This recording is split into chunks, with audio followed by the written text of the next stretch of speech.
So to do our jump squat, we're going to start out with our basic squat technique. Feet are going to start about shoulders width apart, toes slightly rotated outwards. Now we're going to make sure while we do this, we generate a lot of force coming out of the lower body here.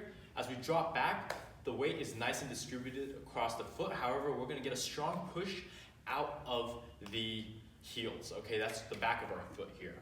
And jump, and jump, drop the hips back, and jump. As we push upwards, we're going to make sure that we keep the core nice and engaged. We get a strong push. Your goal is to touch the ceiling with these if you can, or at least try. And our foot is actually going to rotate. So as we push out from the heel, our body's gonna raise up, up, up, up, up. And when we go into our jump, that weight's gonna switch onto the front of our foot to push ourselves up and get us into the air there. So again, drop the hips back, strong push from the heels, up, up, up, up, up. Weight is now starting to transition forward and jump. Push and jump, push and jump.